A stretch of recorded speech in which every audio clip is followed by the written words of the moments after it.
Breaking news చూస్తున్నాం. TSPSC chairman గా మాజీ డీజీపీ మహేందర్ రెడ్డిని ప్రభుత్వం నియమించింది. మహేందర్ రెడ్డి నియామకాన్ని గవర్నర్ తమిళసై ఆమోదించారు.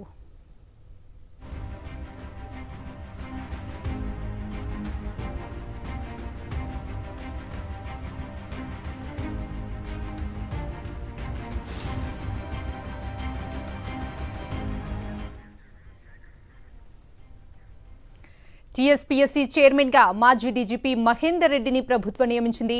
మహేందర్ రెడ్డి నియామకాన్ని గవర్నర్ తమిళసై ఆమోదించారు. పూర్తి అప్డేట్స్ ని మా ప్రతినిధి శేఖర్ అడిగి తెలుసుకుందాం. శేఖర్, కవిత, గవర్నర్ తమిళసైని రిపబ్లిక్ డే కి ఆహ్వానించేటువంటి సందర్భంలో టీఎస్పీఎస్సీకి సంబంధించినటువంటి అంశం కూడా డిప్యూటీ సీఎం అట్లాగే సీఎం మధ్య చర్చ జరిగినట్లు తెలుస్తోంది. గవర్నర్ ని టీఎస్పీఎస్సీకి సంబంధించినటువంటి చైర్మన్ తో పాటు సభ్యులకు సంబంధించినటువంటి అంశం మీద కూడా త్వరితగతిన నిర్ణయం తీసుకోవాలని విజ్ఞప్తి చేసినటువంటి 24 గంటల్లోపై గవర్నర్ ఆమోదం తెలిపినట్లు తెలుస్తోంది. దీనికి అఫీషియల్ గా ఇంకా రావాల్సింది గవర్నర్ ఆఫీస్ నుంచి. కొద్దిసేపు క్రితమే ఇంటర్నల్ గా తెలిసినటువంటి సమాచారం మేరకు టీఎస్పీఎస్సీ చైర్మన్ గా మహేందర్ రెడ్డి కోసం పంపినటువంటి ప్రతిపాదన ఏదైతే ఉందో ఆ ప్రతిపాదనను గవర్నర్ ఆమోదం తెలిపినట్లు కూడా సమాచారం అంతా ఉంది. దీంతో పాటు సభ్యులకు సంబంధించినటువంటి అంశం మీద కూడా ఇంకా క్లారిటీ రావాల్సి ఉంది. మరో 4 సభ్యుల పేర్లు గవర్నర్ ఆఫీస్ కు పంపినట్లు, ఆ 4 పేర్లను కూడా ఆమోదం తెలిపినట్లు సమాచారం అయితే అందుతున్నటువంటి పరిస్థితులు అయితే కనిపిస్తూ ఉన్నాయి. టీఎస్పీఎస్సీ పోటీ కోసం, ఈ పోస్టు కోసం దాదాపు 30కి పైగానే అభ్యర్థులు ఆశావాహులు దరఖాస్తులు చేసుకున్నారు.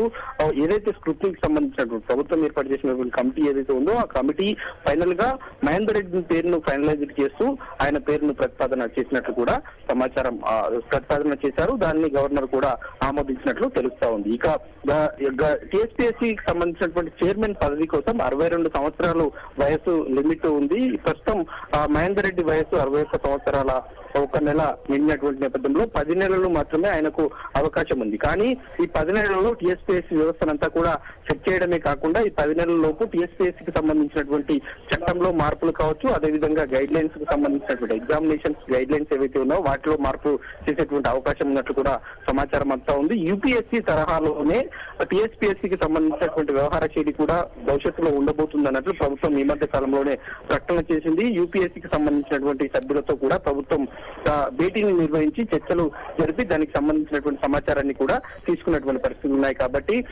త్వరితగతిన ఉద్యోగ నోటిఫికేషన్లు ఇవ్వడంలో భాగంగానే ఈ టీఎస్పీఎస్సీకి సంబంధించినటువంటి ప్రక్షాళన చేస్తా ఉన్నాము, కొత్త పాలక మండలిని నియమిస్తున్నామంటూ ప్రభుత్వం చెప్పింది. కాబట్టి అధికారిక ఉత్తర్వులు వచ్చిన తర్వాత ఎవరెవరిని సభ్యులుగా తీసుకున్నారు, ప్రస్తుతానికి టీఎస్పీఎస్సీకి సంబంధించినటువంటి ఆమోదం తెలిపినటువంటి మహేందర్ రెడ్డి పదవి కాలం ఎన్ని రోజులు ఉంటుంది అన్నటువంటి అంశం మీద పూర్తి స్థాయి క్లారిటీ రాబోతుంది. కవిత.